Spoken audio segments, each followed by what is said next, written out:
Сәлем жақсылар, бүгін күннің сәті сәрсенбі екен. Біз бүгін қой-шағымдардың үйіне барып, қозы қырқысуымыз керек. Содан Қарагөз бен Тарланды ертіп алып, жолға шықтық. Біздің қырқатымыз қозы болғаннан кейін қойды шығарып жіберу керек болды. Қозының жүні ластамау үшін астына шатыр жауып алдық. Қозылардың аяғын битіп байлап. Қой-шағымыздың баласы Бақбол қозыларды осылай бірден сүйріп алып келді.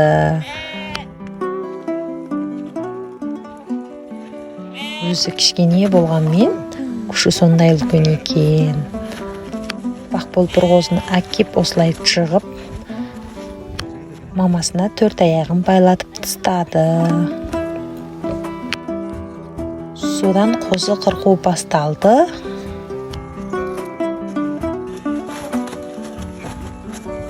Қозыны қырқып жартысына келгенде, Алтай тауының ауа райы қызғақ жауғысы келсе, осылай тез-тезден жауа салады. Содан жаңбыр жауып кетті. Үй жақтан бір шатырды әкелдік те, басымызға осылай жауып алдық. Байланған қозыларды қырқып тастадық. Бір жағынан және белгі дәреде салып жатырмыз.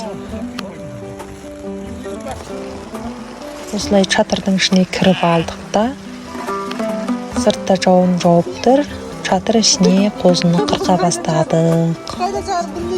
Жауын тоқтайтын түрі жоқ, содан үйге келіп, жауыннан тасландық. Далада осындай жауын жауды. Сәл тұрып күнде шайдай ашылды. Қарагөз бен Тарлан ойнап жүр екен. Арасында сиыр айдап кетеді осылай. Кешкісі қой-шағалар мал сойған екен, солай қарай тамаққа жүрдік. Ойдан шыққан ағалар бар, барлығымыз тамақ іштік. Балаларға осындай бір табақ жөндеп бердік бөлек.